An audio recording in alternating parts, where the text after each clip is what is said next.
وَلَقَدْ يَسَّرْنَا الْقُرْآنَ لِلذِّكْرِ فَهَلْ مِن مُّدَّكِرٍ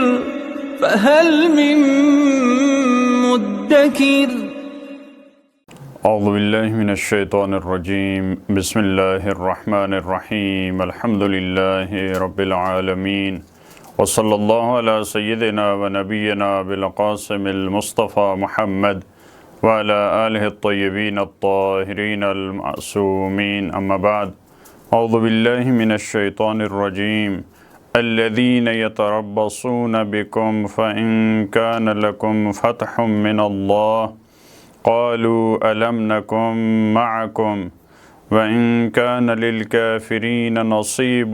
قالوا ألم نستحوذ عليكم ونمنعكم من المؤمنين فالله يحكم بينكم يوم القيامة ولن يجعل الله للكافرين على المؤمنين سبيلا صدق الله العلي العظيم۔ سورہ نساء کی جن آیات میں گفتگو جاری ہے، پروردگار عالم نے تین گروہوں کا تذکرہ کیا، فیملی کے اور گھر کے مسائل، میاں بیوی کے مسائل بیان کرنے کے بعد اور زوجین کو تقوی الہی اور صلح کی نصیحت کرنے کے بعد پروردگار عالم نے تین گروہوں کا تذکرہ کیا۔ ایک گروہ جو اللہ کے فرامین اور خدائی احکامات پہ عمل کرتا ہے، ایمان لاتا ہے، مومنین کا گروہ ہے۔ پروردگار عالم نے اس گروہ کو تاکید کی کہ ایمان کی جو منازل ہیں ان کو دن بدن طے کریں، ایک ہی منزل پہ نہ رکیں، لہٰذا دستور دیا تھا یا ایھا الذین آمنوا آمنوا۔ ایمان باللہ کے مقابلے میں دو گروہ ہیں، ایک کافرین کا گروہ ہے اور دوسرا منافقین کا۔ کافرین کا جیسا کہ قرآن کریم کی روش ہے، جب ان تین گروہوں کا تذکرہ کرتا ہے، قرآن کریم سورہ بقرہ میں بھی اسی طرح سے تھا۔ منافقین کے تذکرے کو پروردگار عالم نے تفصیل سے بیان فرمایا۔ اسی طرح سورہ نساء کی ان آیات میں پروردگار عالم نے کافرین کے بعد منافقین کی بات کی ہے، اسی طرح ساتھ اہل کتاب کی بات کی ہے اور ان کے ہتھ کنڈوں، ان کے جو غلط مقاصد تھے، ان کے کام تھے، ان کو پروردگار عالم نے تفصیل سے بیان فرمایا۔ آیت نمبر 141 میں فرمایا الذین یتربصون بکم، منافقین وہ لوگ ہیں جو انتظار میں رہتے ہیں کہ کب تمہارے لیے کوئی مشکل پیش آتی ہے۔ تربص انتظار کرنا، دیکھتے رہنا، طاق میں رہنا کہ کب مسلمانوں کو کوئی مشکل، کوئی چیلنج پیش آتا ہے ان کو۔ فَإِن كَانَ لَكُمْ فَتْحٌ مِّنَ اللَّهِ، اگر تمہارے لیے اللہ کی طرف سے فتح کا پیغام آتا ہے، تمہیں کامیابی ملتی ہے، چاہے وہ جنگی میدان میں، چاہے وہ سیاسی میدان میں، کسی بھی میدان میں تمہیں جب فتح ملتی ہے اللہ کی طرف سے، قَالُوا أَلَمْ نَكُن مَعَكُمْ، تو وہ کہتے ہیں کیا ہم آپ کے ساتھ نہیں تھے؟ کیونکہ منافق کا کام یہ ہوتا ہے کہ دونوں طرف سے مفاد لینا۔ منافق میں یہ ہمت اور جرأت نہیں ہے کہ وہ مومنین کا ساتھ دے کھل کر یا کافرین کے ساتھ ہو جائے واضح طور پہ۔ اس کی کوشش یہ ہوتی ہے کہ دونوں طرف سے مفاد لے، مومنین سے ملتا ہے، لہٰذا سورہ بقرہ میں یہی کہا تھا۔ جب وہ مسلمانوں سے ملتا ہے تو کہتا ہے کہ میں تمہارے ساتھ ہوں، اور جب منافقین جو اس کے کافر گروہ ہیں، جو سرغنے ہیں، ان سے جب ملتا ہے تو کہتا ہے کہ ہم تو ان کا مذاق اڑاتے ہیں، ہم در حقیقت آپ کے ساتھ ہیں۔ تو یہاں بھی دونوں طرف سے کیونکہ فائدہ لینا چاہتا ہے، جب مومنین کو فتح ملتی ہے اللہ کی طرف سے، کہتا ہے کیا ہم آپ کے ساتھ نہیں تھے؟ یعنی ہم تو آپ کے ساتھ ہیں، ہم تو مومنین کے ساتھ ہیں۔ وَإِن كَانَ لِلْكَافِرِينَ نَصِيبٌ، اور اگر کافرین کے لیے کوئی ان کو حصہ ملتا ہے، کوئی ان کو کامیابی ملتی ہے۔ قرآن کریم نے یہاں بھی بہت خوبصورت تعبیر استعمال کی ہے، مومنین کے لیے فتح کا لفظ استعمال کیا اور وہ اللہ کی طرف سے، کافرین کے لیے حالانکہ قرینہ مقابلہ ہے، ان کے لیے جو مومنین کے لیے بیان فرمایا اس کے مقابلے میں کافرین کے لیے، اب ان کے لیے فتح کا لفظ استعمال نہیں کیا، اللہ کی طرف سے یہ کامیابی ملنا اس کا تذکرہ نہیں ہے، نصیب، یعنی اگر ان کو کچھ ملتا ہے وقتی طور پہ، عارضی طور پہ، ظاہری طور پہ، اگر کافروں کو کچھ کامیابی مل جاتی ہے، ان کے پاس کچھ مال آ جاتا ہے، تو منافقین انہیں کیا کہتے ہیں؟ قالوا الم نستحوذ علیکم، کیا ہم تم پر غالب نہیں تھے، کیا ہم تم پہ مسلط نہیں تھے؟ یعنی جب ہم مومنین کے ساتھ تھے تو ہم تم پر چھائے ہوئے تھے، ہم تم پر حملہ کر سکتے تھے، ہم تمہیں شکست دے سکتے تھے، ہم تمہارے خلاف لڑ سکتے تھے، وَنَمْنَعَكُمْ مِنَ الْمُؤْمِنِينَ، اور مؤمنین سے کیا ہم نے تمہیں نہیں بچایا؟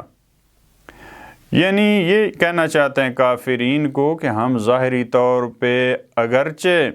مومنین کے صفوں میں تھے، مسلمانوں کے ساتھ تھے، لیکن ہم نے وہاں پہ ایسا کام کیا کہ آپ کا فائدہ ہو۔ مثال کے طور پہ ہم صحیح طور پہ نہیں لڑے جیسے لڑنے کا حق تھا، یا ہم نے ان کی صفوں میں اختلاف ڈالا، یا جو بھی جس طریقے سے منافق یہ کہنا چاہ رہا ہے، ان کو اعتماد میں لینا چاہ رہا ہے کفار و مشرکین کو کہ ہم ان کی صفوں میں تھے لیکن آپ کے بچاؤ کی تدبیر ہم کر رہے تھے، لہٰذا آپ کو جو حصہ ملا ہے، آپ کو جو مال دنیا ملا ہے، اس میں سے ہمارا حصہ بھی ہونا چاہیے۔ یہ تعبیر الم نستحوذ علیکم ونمنعکم من المؤمنین، یہ ایک تعبیر بھی ہو سکتی ہے، یعنی ہم تم پر غالب نہیں تھے، اس کے باوجود ہم نے مومنین سے تمہیں بچایا، تمہاری حفاظت کی۔ یا یہ دو طریقے ہو سکتے ہیں اور دو تعبیریں اور دو کام ہو سکتے ہیں۔ پہلا کام یہ کہ کیا ہم تم پر غالب نہیں تھے، غالب ہونے کے باوجود ہم نے تمہیں کوئی نقصان نہیں پہنچایا، اور دوسرا کام یہ کہ مومنین سے ہم نے تمہاری حفاظت کی ہے، یعنی دو کام ہم نے کیے ہیں، ایک کام بھی ہو سکتا ہے اور یہ دو بھی ہو سکتے ہیں۔ فَاللَّهُ يَحْكُمُ بَيْنَكُمْ يَوْمَ الْقِيَامَةِ، اللہ حقیقی فیصلہ کرے گا، خدا ان کو بتائے گا قیامت کے دن آپ کس کے ساتھ تھے، کس کا آپ نے دفاع کیا، کس کو آپ نے شکست دی ہے، کس کو آپ نے شکست نہیں دی ہے، حقیقی طور پہ آپ کس کے ساتھ تھے۔ ممکن ہے اس دنیا میں آپ فراڈ لگا لیں، آپ فریب دیں مسلمانوں کو، آپ کہیں مسلمان ممکن ہے ظاہری طور پہ کہیں کہ ٹھیک ہے، یہ کہہ رہے ہیں کہ ہم تو آپ کے ساتھ تھے، تو مومنین اور مسلمان بھی کہیں کہ ہمارے ساتھ تھے، جب جنگ میں ہمارے ساتھ تھے، تو اس کا مطلب ہے کہ ان کو حصہ ملنا چاہیے مال غنیمت میں سے۔ تو پروردگار بتانا چاہ رہا ہے کہ اللہ قیامت کے دن صحیح طور پہ فیصلہ کرے گا، حقیقی وہاں پہ پردے ہٹ جائیں گے، وہاں پہ حقائق سامنے آئیں گے، تو وہاں پہ معلوم ہو جائے گا کہ تم حقیقی معنوں میں کس کے ساتھ تھے۔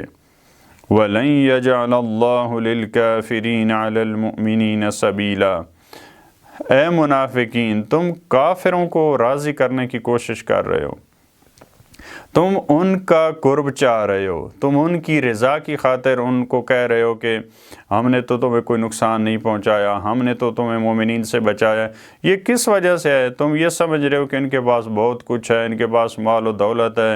ان کے پاس حکومتیں ہیں، حکمرانی ہے، لہٰذا اس وجہ سے آپ ان کا قرب چاہ رہے ہیں۔ لیکن اللہ کا فیصلہ کیا ہے؟ خدا نے ہرگز کافرین کو مومنین پہ تسلط نہیں دیا ہے، یہ ممکن نہیں ہے قرآن کی لغت میں، اسلام کی لغت میں، کہ کسی دور میں کافر وہ مومن پہ مسلط ہو جائے۔ البتہ اس کے لیے شرائط ہیں، جیسا کہ قرآن کریم نے دوسری آیات میں بیان فرمایا کہ تم غالب ہو، تم ہی بلند و برتر ہو، ان کنتم مؤمنین، اگر ایمان کے تقاضوں پہ تم عمل کرتے ہو تب یہ چیز تمہیں ملے گی۔ عمل اگر نہیں کرتے مسلمان تو ممکن ہے مومنین پر اور مسلمانوں پر کافر مسلط ہو جائیں، جیسا کہ آج بعض دفعہ دیکھا جا رہا ہے کہ کافرین مسلط ہیں۔ کس وجہ سے؟ مومنین جو ایمان کا تقاضا اس پہ عمل نہیں کر رہے۔ ایک یہ وجہ ہو سکتی ہے، دوسری وجہ یہ جو فرمایا پروردگار عالم نے کافرین کو غلبہ نہیں دیا ہے، تسلط نہیں دیا ہے مومنین پر، اس کی وجہ یہ ہے کہ گفتگو میں، استدلال میں، دلائل میں، گفتگو کرنے میں کافروں کے پاس وہ دلائل نہیں ہے جو مومنین کے پاس ہیں۔ اور تیسرا معنی یہ بھی ہو سکتا ہے کہ حقیقت اسی طرح سے ہے۔ ممکن ہے دنیا کی 4 دن کی زندگی میں تم دیکھو، لیکن ایک پوری تاریخ کا جو جائزہ لیتا ہے، طول تاریخ میں ممکن ہے بعض ایسے زمانے، بعض ایسے ادوار ہوں جہاں پہ دیکھا گیا کہ مومنین جو ہے وہ مغلوب ہوئے،